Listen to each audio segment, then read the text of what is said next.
Thank you for watching this regional forecast for the Corn Belt. I'm Andrew Pritchard, meteorologist with Nutrien Ag Solutions. Well, as we look at the hazards map here on Friday morning, Friday the 13th here, across the lower 48, we've got a winter storm warning in effect across portions of the Sandhills, the central Nebraska area, portions of southwestern South Dakota, with a winter weather advisory surrounding that, all the way down into portions of eastern Colorado and northwestern Kansas, and that is because of some high impacts we'll be seeing here through Friday night, through into the day on Saturday, with 4 to 7 inches of snow possible here, wind gusts to 30 miles per hour, creating reduced visibility and blowing and drifting snow out there. Again, primarily as we head through the day on Saturday. As we look at the temperatures on Friday morning, we've got an area of low pressure making its way through portions of eastern Canada into towards the Great Lakes right now. A cold front extending from that across the eastern Corn Belt into the southern plains. Then we've got our next storm system beginning to develop down here in the southeast, where it's going to kind of just ride along this same frontal boundary. And this is the one that's going to bring not only the winter storm to portions of Nebraska, but even a little shot of snow here into portions of central Illinois, maybe even portions of central Indiana as we head through the day on Saturday. Now you can visualize that here when we look at the satellite picture. Here is the area of low pressure off to the northeast. We've got the next storm system making its way across the southwest, and they are connected here by this frontal boundary. So again, a pretty pleasant day across much of the northern plains into the eastern Corn Belt today. We'll start to see those cloud cover and precipitation begin to increase across portions of the high plains as we head through the day today. Once again, area of low pressure off to the north, next storm system down to the southwest, connected by this frontal boundary. You can really just visualize why this pattern is problematic, especially for the Mid-South and the Ohio River Valley, with these fronts kind of stalling in the region, and then these next storm systems following the same trajectory. It just is a recipe for repeated rounds of heavy rain and thunderstorms, and then with some cold air coming in from the north with the next couple of systems, that's the recipe for a little bit of snow across the northern high plains. And again, we can see that here. We look at the 10-day precipitation anomaly on the left, and then the 10-day probability of 3 inches or more of snowfall on the right. And again, you can just see the same pattern here with these storm systems developing across the southwest, traveling from the southwest to the northeast, delivering the heavy rain and thunderstorms to the south, and then that chance for the snow on the north side. So across the high plains, areas that have not seen quite as much snow as we were seeing a year ago at this time, unfortunately going to be filling in some of those gaps over the next couple of days. And again, really driven by this upper level pattern that continues to favor cutoff lows developing here across the southwest, and then little pieces of that riding again from the southwest into the Midwest. So again, it's this pattern. We're going to see another piece break off this weekend. We'll see another piece of this break off as we head into late next week, with that trough continuing to kind of sit back there even as we get into March 22nd and 23rd. So beyond that, it may be that we're looking at the same thing kind of as we head into the end of March. Another visualization here again, as we start off the area of low pressure to the north, next storm system down here to the southwest, connected by this frontal boundary, and you'll just see as we play the loop, the repeated return of moisture from the Gulf of Mexico into this exact same corridor where we'll be watching for storm systems to track over the next 7 to 10 days plus. So let's take a look at the high-resolution NAM model. We'll just take a look at the next several days, highlighting the chance for that snow across this region. And again, here's the first area of low pressure, and then the second one, and we'll watch this kind of follow the same trajectory here as we get this loop going.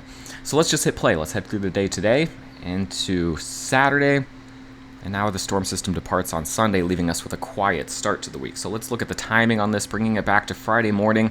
Again, a quiet start to the day for many across the Corn Belt, but as we talk about the high plains here, Colorado, northwestern Kansas, into western Nebraska, we'll see that snow really begin to ramp up through the day today, continuing into the overnight and then on into the day on Saturday. This is midnight tonight. Let's take it all the way to sunrise on Saturday morning as the sun comes up, starting to quiet down across this area where we expect to see some of the higher accumulations. Now we're starting to see this snow move into portions of Iowa, northern Missouri, and then into central Illinois as we get into the midday hours on Saturday. This would be noon on Saturday. Across central Illinois, central Indiana, looking at probably a rain-snow mix here with some snow accumulation possible as you get toward maybe Interstate 80. Across northern Illinois, perhaps even as far south as Interstate 72, maybe the Springfield area, Champaign, Illinois, maybe seeing a little light accumulation. and then off toward the Indianapolis area as well. But any snow that accumulates across this area here, we're looking at maybe a quick inch or two, and this snow will likely melt as we head into the day on Sunday, bringing sunshine back and temperatures back in the mid-40s. So it's a quick shot of snow in the eastern Corn Belt. As we talk about that snow further to the west, probably lasting a little bit longer.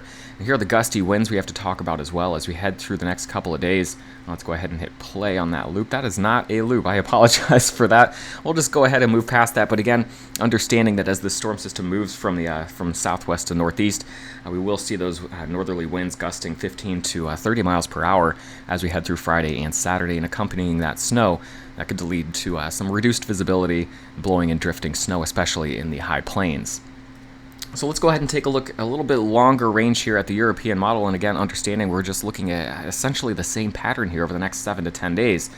This is what we look like Friday morning, a quiet start for many of us, but that snow ramping up across the high plains of Colorado, Kansas, and Nebraska as we head through the afternoon today. Some snow possible even all the way into portions of South Dakota where we have that winter weather advisory. As we head through the overnight and then into Saturday morning, watching the storm system slide off to the east, that wintry mix moves into portions of Iowa, northern Missouri, and central Illinois and Indiana with rain off to the south of that across the Ozarks into southern Illinois, southern Indiana, the Ohio River Valley, and into the mid-south. This will be sunset then on Saturday evening, heading into Saturday night.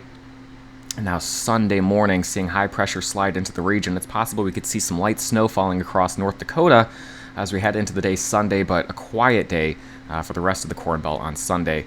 We'll then see a kind of a subtle disturbance bring maybe some light showers to portions of Kansas and Missouri as we head through the day on Monday, maybe some light snow flurries across northern Minnesota and northern Wisconsin on Monday, but really a quiet start to the work week. It's not until we get into the end of the week, as we're talking about here Wednesday, and then getting into Thursday, now we're watching the pattern reload. Here's our next big cutoff low that's going to be breaking off and moving across the region here Wednesday, Thursday, and Friday of next week. What exactly this looks like, big question marks. Of course, there's the potential we could see another round of snow on the north side. There's a potential for another round of heavy rain on the south side, and then with this storm system potentially taking a further north track, it's possible once again we'll be talking about severe weather late in the week across portions of the eastern Corn Belt, the Ohio River Valley, the Mid-South, and this is again as we get into probably Wednesday, Thursday, and Friday of next week. That would be March 18th through the 20th. So once again, just kind of quickly recapping it, we have the winter storm, or the weekend storm is what I meant to call it, but yes, it brings a winter storm to portions of the high plains as we head through Saturday, and then quieting down Sunday. Light precipitation possible for some on Monday, but really a quiet early next week. It's Wednesday, Thursday, and Friday. Here we go, Wednesday, Thursday, Friday of next week, getting into next weekend. Quite likely looking at a bit of a pattern adjustment, but we'll just have to talk about what that looks like as we head into the middle part of next week. So here's the forecast for total snow accumulation through the weekend. Again, looking for the heaviest to accumulate here across the high plains, western and central Nebraska, 4 to 7 inches of snow possible. Higher amounts possible here in the Black Hills region, and then that possibility of maybe a light coating to an inch or two of snow across portions of southern Iowa and northern Missouri, getting into central Illinois. But of this, especially this snow right here, that's going to be lasting for maybe 24 hours or so before it just melts during the day on Sunday. Total liquid precipitation through Sunday. Again, here's the corridor of heavier rain where we'll see those rain and thunderstorms associated with the Friday, Saturday, and Sunday storm system. But as I go ahead and just overlay the next 10 days now, you see the impact of multiple storm systems taking this same path. The potential for very heavy precipitation across portions of the southern plains into the Ozarks. But even as you look at parts of Illinois, Iowa, getting into Indiana, that's where we're still talking about in excess of an inch or two of precipitation over some of these already saturated areas. And then, of course, with cold air back to the northwest, as we talk about this region here, we'll have to talk about the opportunity for several more opportunities to pick up some accumulating snow across that region. Now, as we just look at temperature trends here to wrap up this video, again, we'll see that shot of cooler air coming in Saturday and Sunday, kind of moderating us back to, maybe where we should be this time of year in some areas. And then on the extreme end here, 10 to 20 degrees cooler than average, where we're seeing those winter storm impacts. But as we head into early next week, Monday, Tuesday, and Wednesday, we're really going to start to return warmer weather back to the north as we head into especially the mid and late part of next week. A lot of people are going to be seeing those 60s and 70s as we head into Thursday and Friday across the central and eastern portions of the Corn Belt. And another way to visualize that again here, we'll look at the high temperatures over the next several days. Again, here comes that shot of cooler air Saturday, but already by Sunday we're starting to moderate, and then you can see it really here Monday, Tuesday, and Wednesday. That warm air beginning to lift back to the north, all the way to here. This will be on Friday, looking at those temperatures in the 60s and 70s across portions of Kansas, southern Iowa, getting into Illinois, Indiana, and Ohio. Have a great weekend. Be well. We'll talk to you again on Monday.